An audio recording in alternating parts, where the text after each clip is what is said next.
Jusqu'à 9 h, Good Morning Business.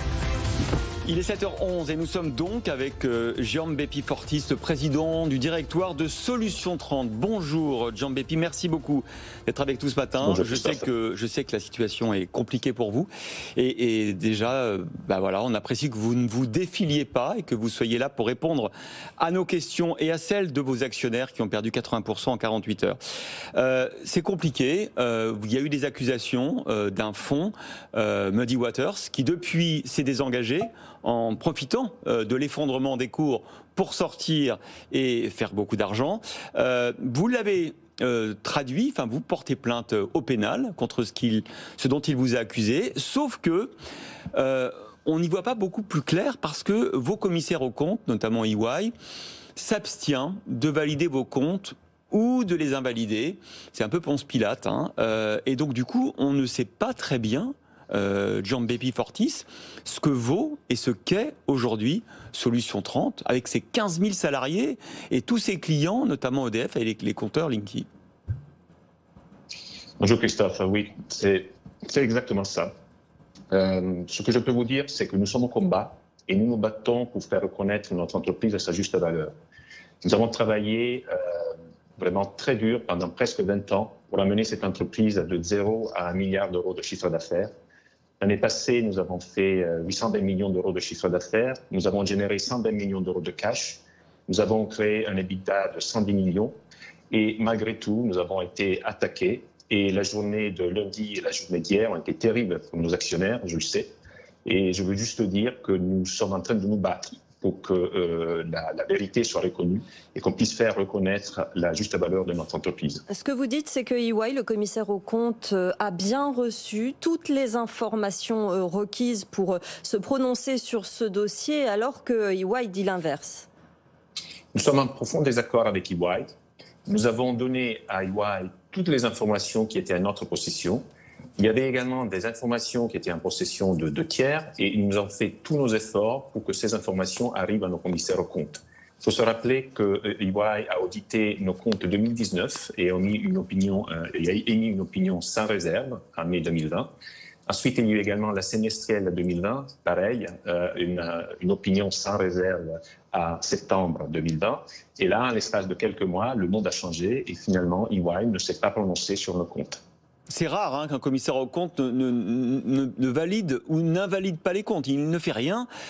Qu'est-ce qu'on fait du coup maintenant pour sortir de l'impasse, Gianbeppi Fortis? Il y a évidemment cette plainte contre ces fonds qui ont fait état d'informations qui ont dit que vous blanchissiez notamment de l'argent. Vous avez porté plainte, mais ça prendra du temps. Concrètement, je sais que vous avez aussi fait devant un tribunal, vous avez lancé une procédure de conciliation.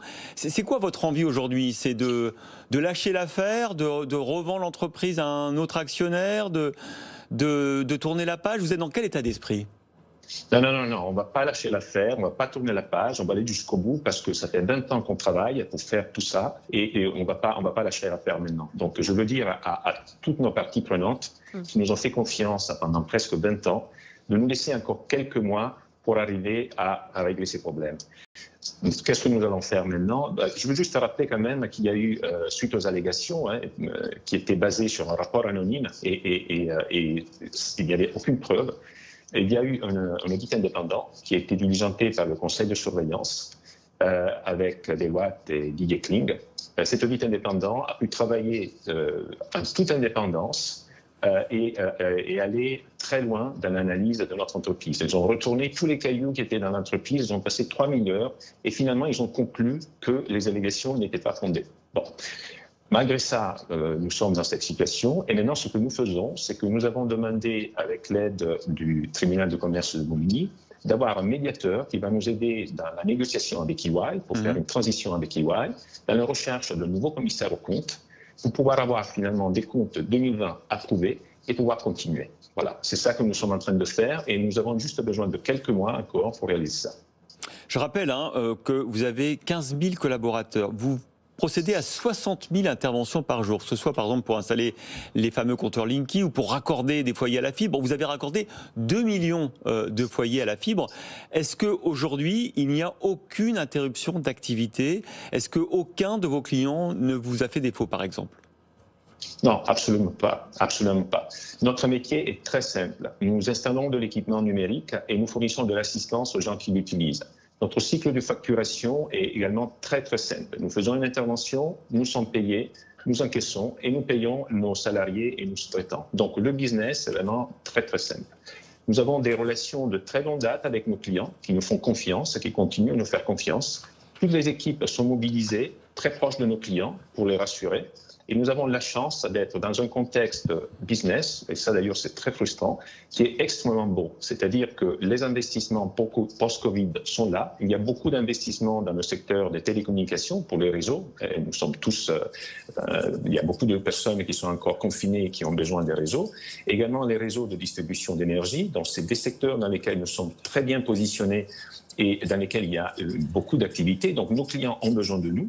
Notre bilan est solide. Nous avons 160 millions d'euros de cash qui ont été vérifiés au centime près par nos auditeurs. Donc la société est solide et tout ce qu'on a besoin, c'est que nos parties prenantes continuent à nous faire confiance quelques mois pour qu'on puisse sortir de ces problèmes. Encore une dernière question, parce que notre journaliste Jean-Louis Deloro a lu le rapport que vous avez communiqué en fin d'année, et il était une question quand même sur la sortie accélérée d'un de vos cofondateurs, Karim Rachedi, qui a vendu pour 16 millions d'euros d'actions en novembre et qui a encore diminué sa participation en novembre 2020. Un des cofondateurs qui quitte le navire, forcément s'interroge un peu. Non, il ne quitte pas le navire, c'était prévu. Karim était là depuis le début. Il a beaucoup donné à l'entreprise. Il a fait un excellent travail. Et ensuite, l'entreprise était en pleine transformation. L'entreprise était en train de passer une étape, de devenir autre chose. Et Karim ce qu'on a fait avec Karim a été fait en bonne intelligence et ça a été fait d'un commun accord. Donc il n'y a pas eu de conflit ni quoi que ce soit. C'était quelque chose de prévu qui a eu lieu d'ailleurs avant que ces problèmes arrivent. Merci infiniment, Jean Bepi Fortis, président du directeur de Solutions 30. On sait que la situation est horriblement difficile pour vous. On ne connaît pas encore l'issue de cette histoire qui fait trembler la place de Paris, le rôle des commissaires aux comptes qui ne certifient pas, la société, bref, tout ça pose plein de questions. Merci d'y avoir répondu ce matin.